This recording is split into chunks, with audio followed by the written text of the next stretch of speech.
Hi, I'm Kinsey. Thank you for tuning in for this week's podcast. Don't forget you can always stay connected with us on Facebook and Instagram. You can also give at 828church.com/give. Hope you enjoy this message.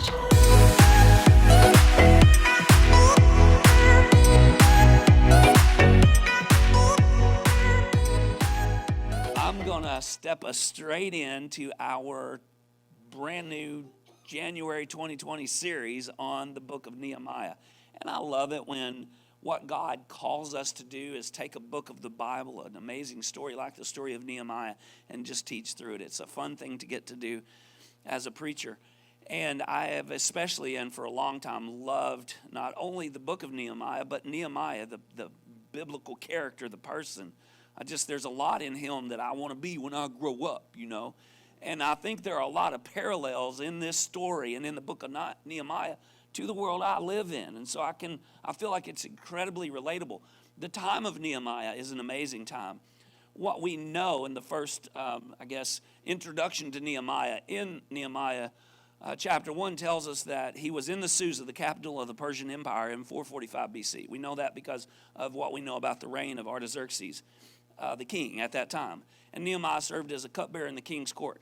But it was such an incredible time in history. I mean, Nehemiah lived in a time in history when history was just beginning to be written in what we would consider a modern way. The father of, quote, modern history, Herodotus, is from this period of time. He developed a method of gathering information and then recording it, kind of testing to see that it was so, and recording it. It's not like there wasn't history before that. No one gets to decide when history happens.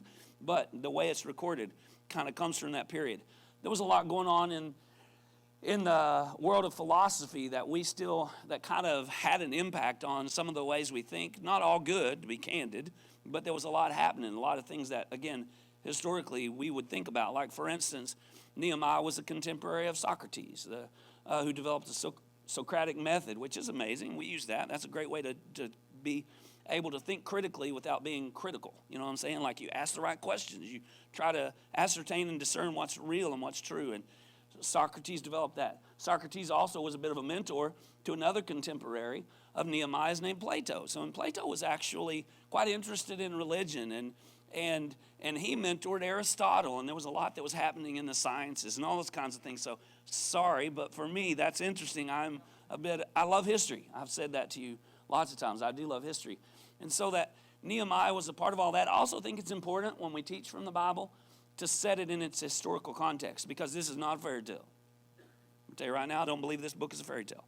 And in fact, as someone who at the least majored in history in college, which I'm sure means nothing, but as a bit of a history buff, I will say to you that the historicity of the Bible stands against any other document. It's as legitimate in its claims and as provable as essentially anything else that there is out there, and there are more copies of it. More originals connected to the original than any other historical document, but it's so much more than a historical document. I believe it is the inspired word of God. And it's good today to be hoarse when you want to say something like that. That's not how I normally sound if you're hearing me for the first time. I would love to sound like James Earl Jones. I think I would, so this is, I believe, the inspired word of God. And I can say that better. I can say it better today. It deserves a deep voice. I've told God that. Lord, you called me to be a preacher. Why didn't you give me a voice that was deep? Be more authoritative. And get nothing from him on that.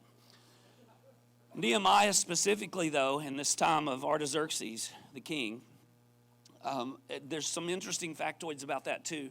Artaxerxes was, if you know a bit about biblical history, a couple of years ago we preached through the book of Daniel in the same season.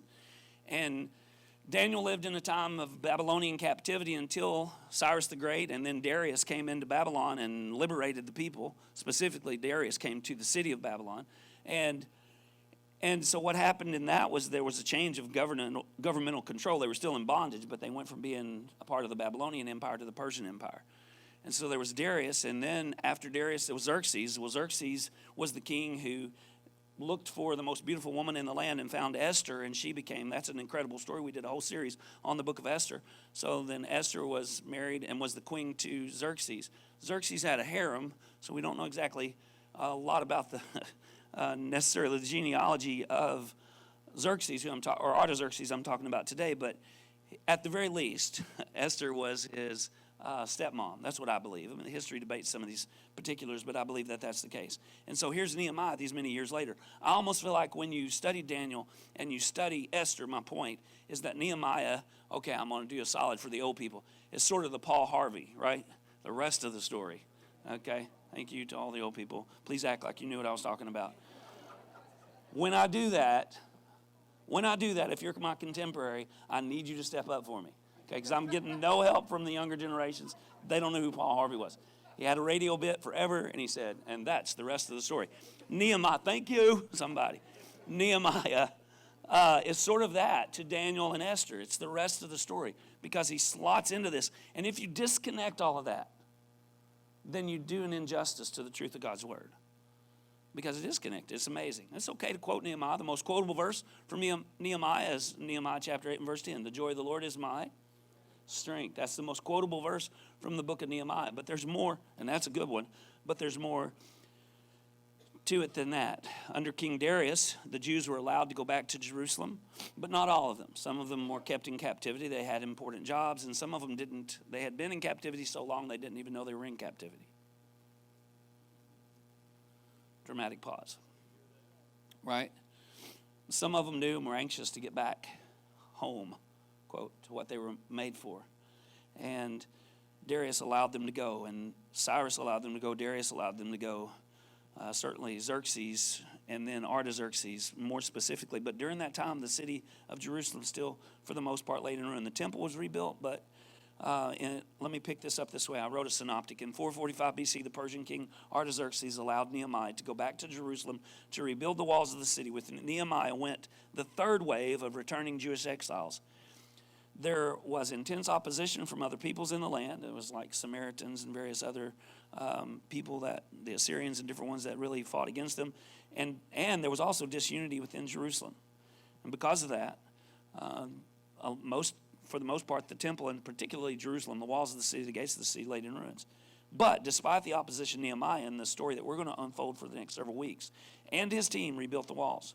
He overcame these threats by taking wise defensive measures, by personal example, and by his God-graced courage, as Nehemiah. Nehemiah did what God had put in his heart. Chapter 2, verse 12 through, and then 7, verse 5. We'll get to some of that next week. And found that, as I said a minute ago, Nehemiah 8:10, the joy of the Lord is my strength. So let's pick the story up. Nehemiah chapter 1 and verse 1.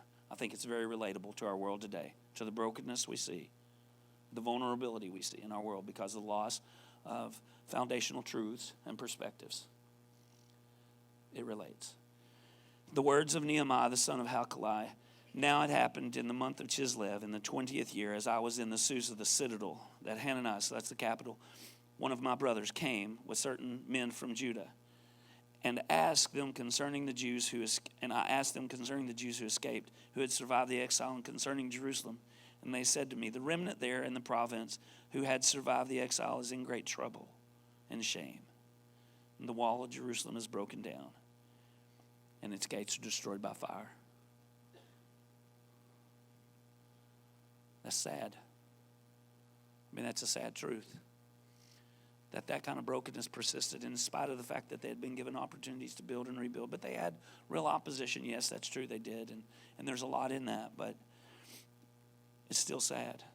I think the first thing we see from the book of Nehemiah and this story that we'll unpack again over the next several weeks is that Nehemiah was concerned.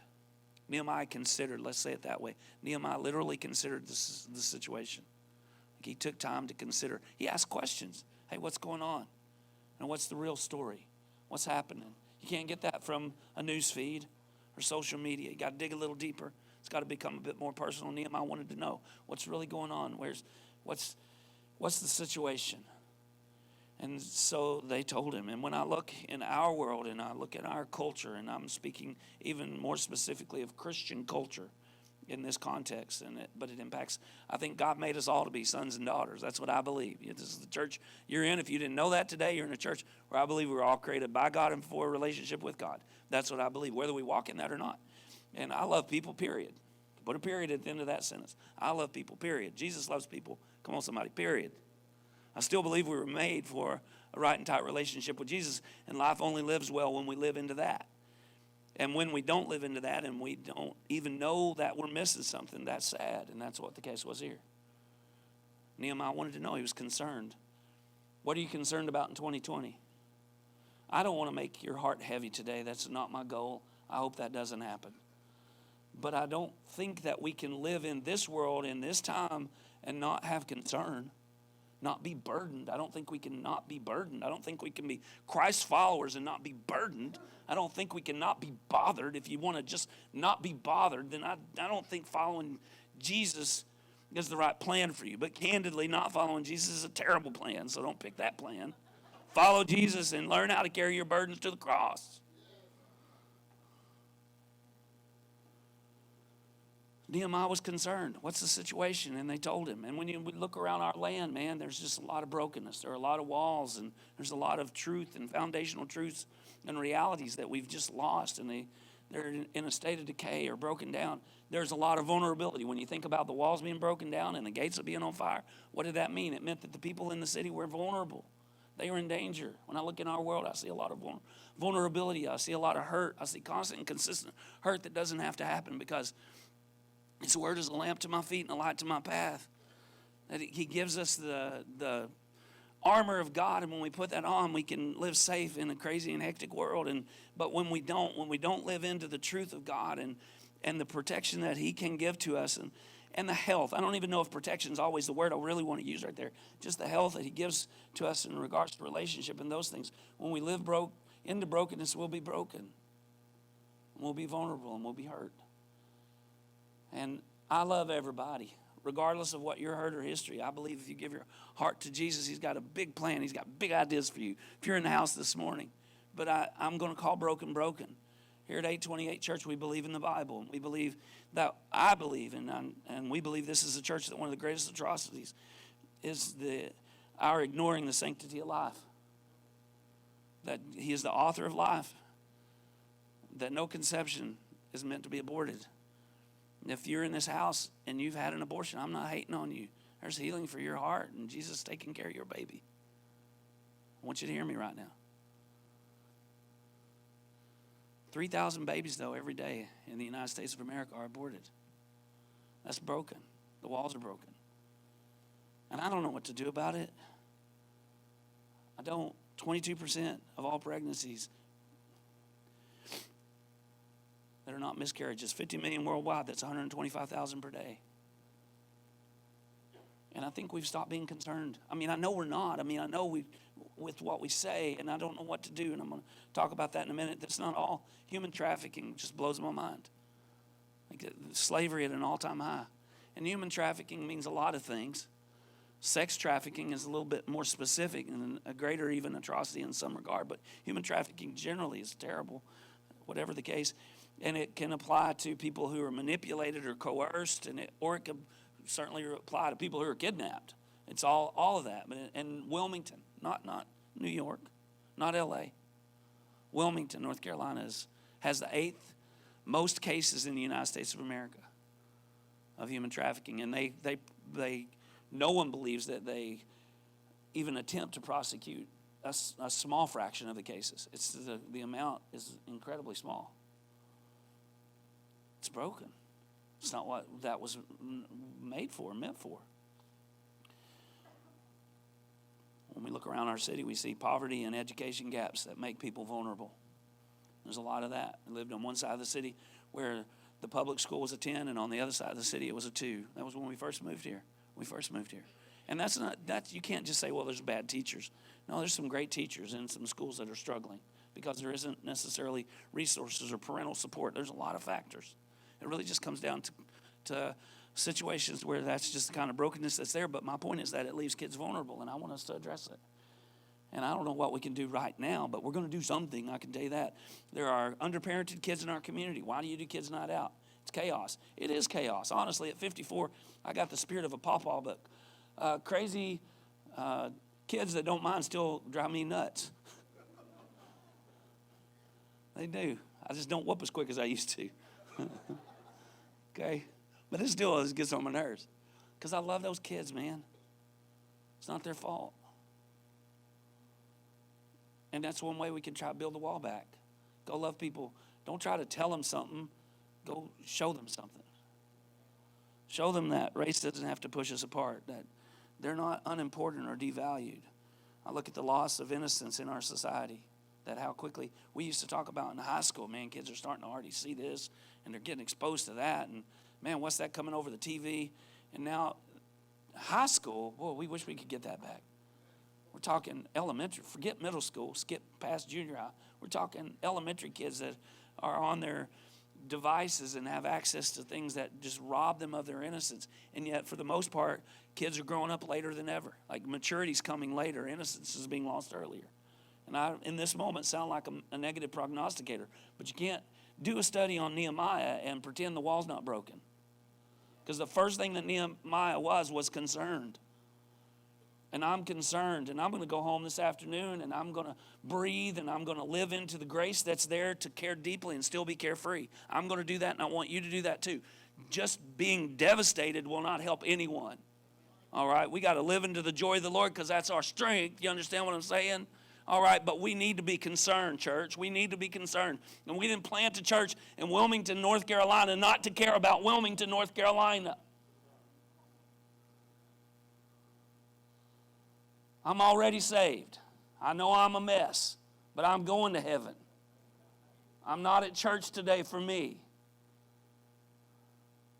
I came for him and for others.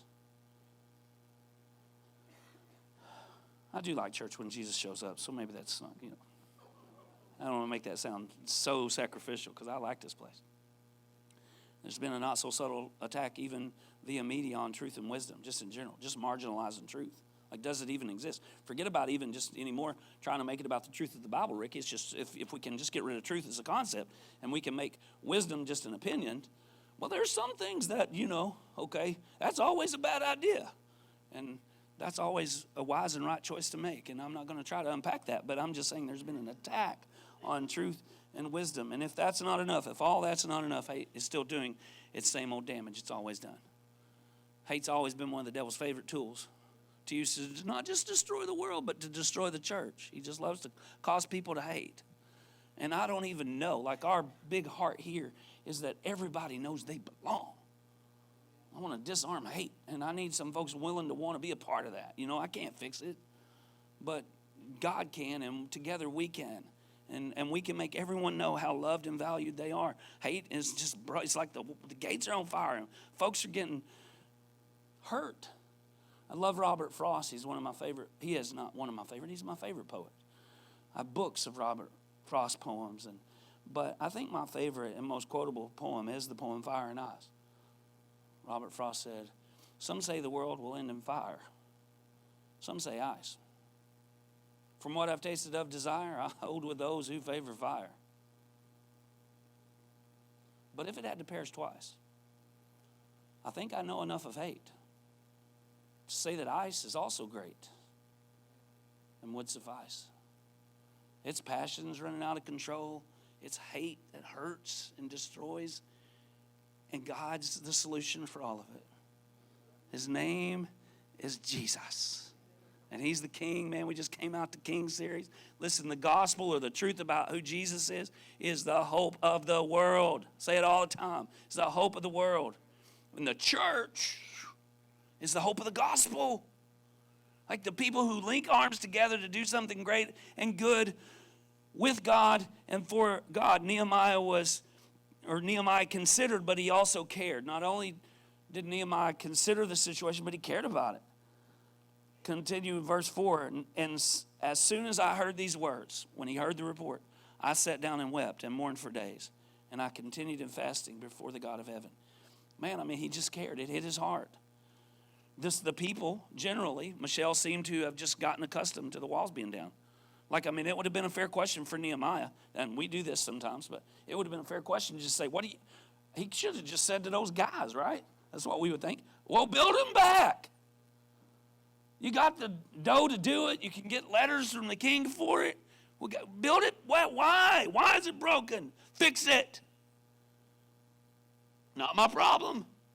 I'm a cupbearer in the king's court. Not my problem, but he didn't. Nehemiah cared. And we're really, he could have been like all kind of indignant. What are y'all doing, man? Come on, man. That's just wrong. He could have posted about it. He could have sat and used it to cause him not to think about his own issues and talk about somebody else's. He could have been all indignant about that problem. They got that problem and they won't fix it. Could have been real indignant. And he would have still been indifferent if he didn't actually have compassion and care. In fact, I submit to you that the line between indignant and indifferent is thinner than it's ever been. And largely because of how we can sort of say whatever we want to say without having to say it to somebody, right? We can make it about politics, and we should participate in the process. I'm for it. But if you think you're going to fix it on social media or even in politics, you are dreaming and you are wrong, because it is God and the church that is called to rebuild this wall. I think I will. To say you're a Christ follower and not care is the worst kind of contradiction. Does that make any sense? I mean, you can make it your talking points. Be indignant about it. But caring is something different than that. Nehemiah prayed. He fasted. He wanted to know what God wanted him to do. I tell you this, guys, all the time that I pray every day. I say, God, help me care about what you care about today and to be about what matters to you. And I always say when I say that, that's what I pray. That I pray that prayer not because I'm spiritual, but because I'm not. Because really quickly in the course of a day, so many things take my attention that just don't matter that much. I mean, sometimes there are even things that matter. They just don't matter most. And I'm like, and then I realize, okay, I can't care about that right now. It's not that it doesn't matter at all. It just doesn't matter as much. And I have to set it aside. Sometimes that's something that frustrates me, hurts me, pokes me a little bit. I have to set it aside because it doesn't matter as much as this. It doesn't matter. God, help me. I pray that prayer because I need help with that. And there's grace for that, for us to care in the course of a day about how our words might make a difference in rebuilding the wall. How our hands and hearts might make a difference today in someone's life. But Ron, nothing we do is really going to matter. It's never going to be enough. It's too broken. Okay, I get that argument too because I make it to myself all the time. I understand that. But what we're called to do is what we can do. And if we'll do what we can do, he'll do what only he can do. And that's what I'm hoping in, and that's what I'm believing for. And Nehemiah was in that same situation. What could Nehemiah do? Well, he could pray and he could fast and he could obey. And we can do that too. The story of the little boy, again, I'm going to speak to my generation for a second. You might remember it. Some of you youngers will too. But the story of the little boy walking on the beach, remember? And there were starfish everywhere that had been washed up and they were drying out. And the little boy was throwing them back, but there were thousands of them. And some lady came along and said, "Son, what are you doing?" "I'm saving the starfish." "You can't possibly save all these starfish. What you're doing doesn't even matter." And as he threw another starfish in, he said, "Well, it matters to this one." "Ron, you're really idealistic." Yes.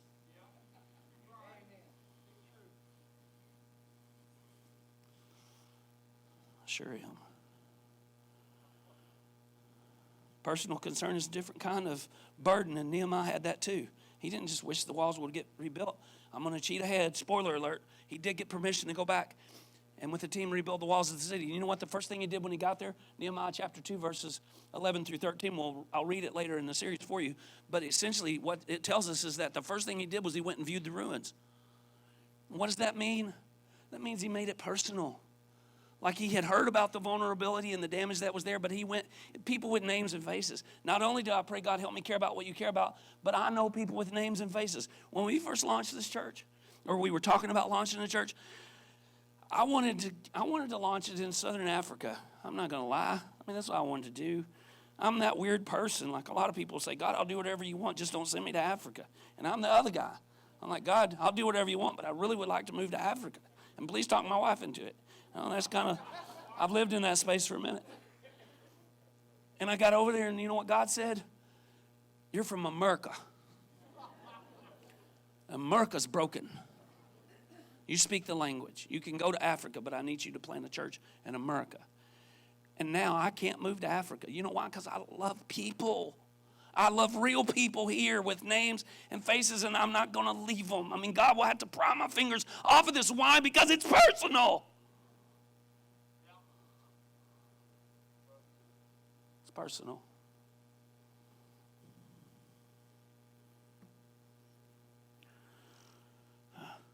We should care about rebuilding the wall and the gates of the city so people don't live in perpetual vulnerability and brokenness. And I know some really vulnerable people I love very much. Shout out to our staff team. I'm so thankful. I'm not going to make them stand up. Many of them are sitting in here. You think that's an inner circle? Man, that's a work group. Help us, Lord, and you can come on in. Let's raise your buy-in, and I will loop you. I promise you. Don't get your identity confused with your opinions, and there is space for you. We'll go figure it out. I love you guys. You are awesome. We're trying to rebuild a wall. For Finley, and Bodie, and a whole bunch of other kids. His mom and daddy probably never going to bring them to church.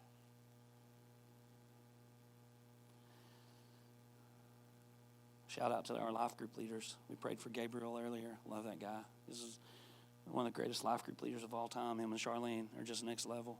We have a lot of life group leaders that are like that, though. Unbelievable people who care about the people in their life groups.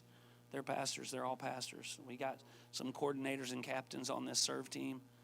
It takes a lot of people to love the way we believe God's called us to love, and there are a lot of people that do it well, and there's room for more. Everybody in this house can come on ahead. It's a big deal. Not only did Nehemiah have concern that caused him to consider the situation, he cared, but he also prayed.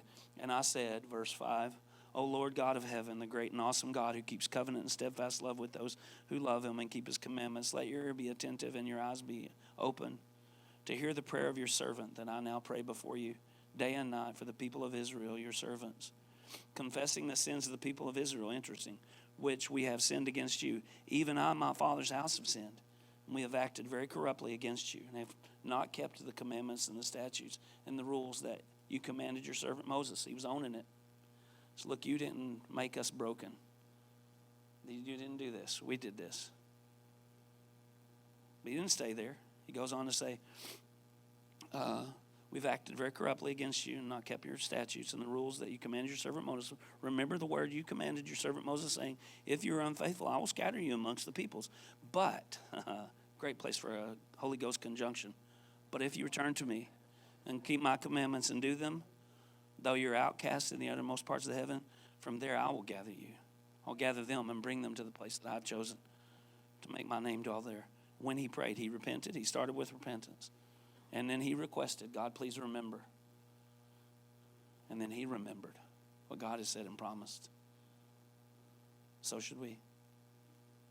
Never too broken for this God. And then Nehemiah was determined. This dude was determined. That could be a whole message. I probably should have made it one. Maybe I will. He was very determined. I like that about him. Man, I mean, he set his face like flint. He was, okay, this is what I'm going to do it.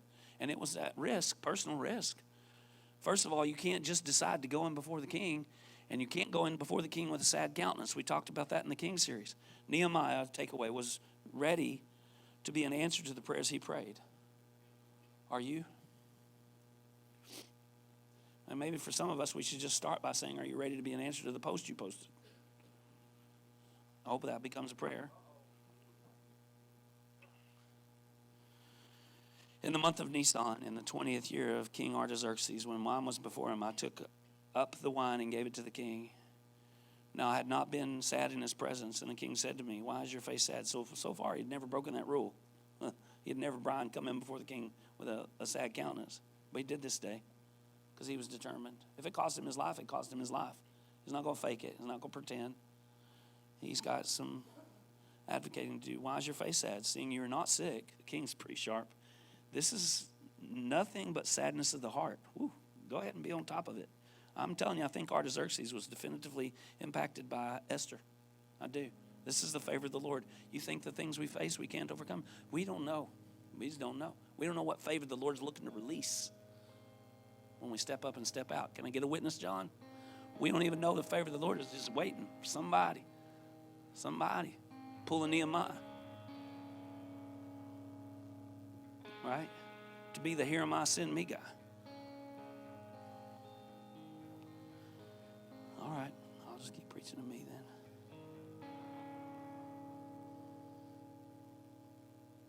Then I was very much afraid.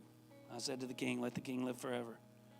Why, though, should not my face be sad when the city, the place of my father's graves, lies in ruins and its gates have been destroyed by fire? How can I act like there's no big deal? I can't be one of those dudes that just goes, oh, we don't need those gates. I mean, a whole lot of folks that obviously become indifferent. Those walls don't matter. Ain't nothing but a thing. So what if my life is on fire? I'm just warm. I'm just keeping me warm. I don't even know. I don't even know where to go with this. Then the king said to me, what are you requesting? #favor. So I prayed to the God of heaven. Good choice. First thing you do, man, you see God starting to open the door and give you some favor. Don't get all swole head. Oh, man, I must be somebody. Pray. Push pause on that. Jesus, this is for you and about you. What do you want me to do? I prayed to the God of heaven and said to the king, if it pleases the king, if your servant has found favor in your sight, then send me to Judah and the city of my father's graves, that I may rebuild it. Oh, whew. So powerful. Send me to the city of my father's graves. Whew. Man. That I may rebuild it. And the king said to me, the queen sitting beside him, just wanted to let us all know, I guess, that he really had the authority. So the queen was like, yeah, you can. It's okay. How long will you be gone? When will you return? So it pleased the king to send me when I'd given him a time. And I said to the king, if it pleases the king, let letters be given. He asked some more. Let letters be given to me, to the governors of the province beyond the river, that they may let me pass. He didn't even have permission to go through there until I come to Judah. And a letter to Asaph, the keeper of the king's forest, that he may give me timber to make beams for the gates of the fortress of the temple, and for the wall of the city, and for the house that I may occupy. So let me have some timbers to build a house, but he knew it wasn't about his house. He only needed timbers to build his house so he could be near the city that needed to be rebuilt. What are you collecting timbers for? Nehemiah knew what his treasure was. What the king's going to give him letters, but what are you going to do with it? And for the wall of the city and for the house that I will occupy, and the king granted me what I asked, for the good hand of God was upon me. He had the favor of the Lord, but he didn't use the favor of the Lord just for himself. He used it for the work of God and the things that God had called him to do. He took his talents, his time, and his treasure, and he invested in something that mattered, and God blessed him too. God took care of him too. Who knew? And last but not least, the worship team is going to join us on the stage. Nehemiah did what he had determined to do. What God had called him to do. He actually did it. I'm going to preach about that. That's not for today, but he did it. He didn't just talk about it. He didn't just pray about it. Praying's good. He wasn't even just determined, but he actually followed through. He did it. He went. I'll read those verses and tell that story another day, but it reminds me of what the brother of Jesus said. James 1:22 is one of my most quotables. Be a doer of the word, not a hearer only. Christ followers, follow Christ.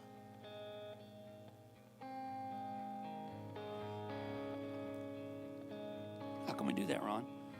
Well, I mean, this is a kingdom building month, and a month when, if you believe this is the family you're called to be a part of, we're asking you to participate at a high level here. I mean, there are a lot of ways to do that. I would suggest first and foremost, man, try to always engage people in a conversation about Jesus. He loves them so much. Do that. I'll help you.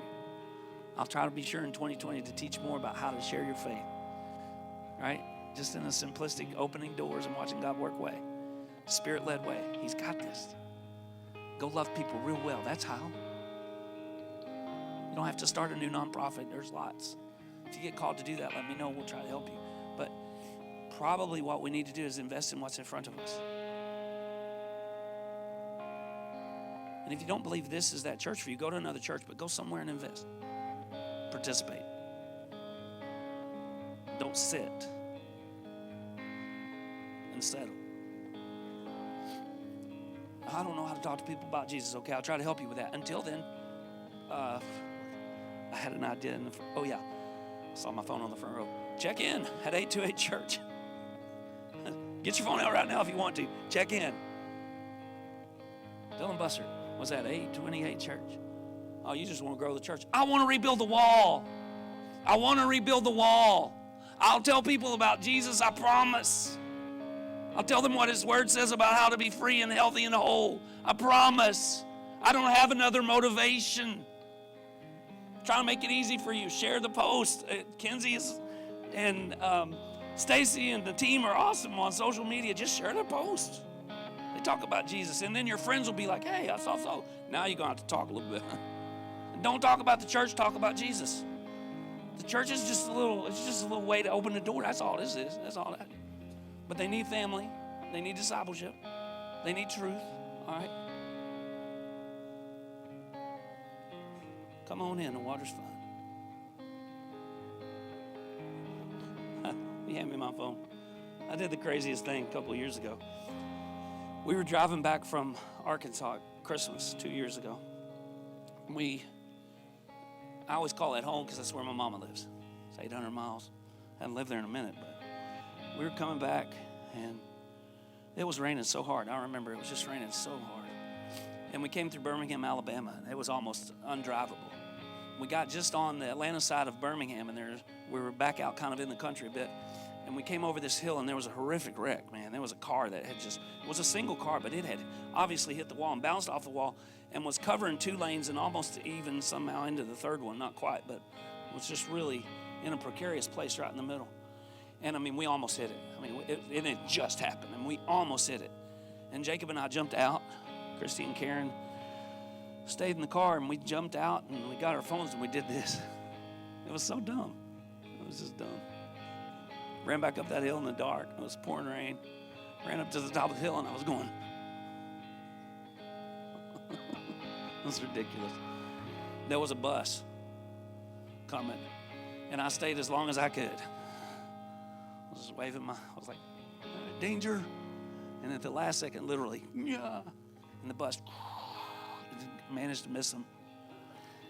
I told Jake, I said, man, when the police get here, they're going to tell us we're idiots. Some other people jumped out and started helping too, by the way. It's fascinating how that works. So there probably ended up being 6 or 8 guys out there with phones, all acting a fool together. The policeman came over to me and he said, hey, thanks.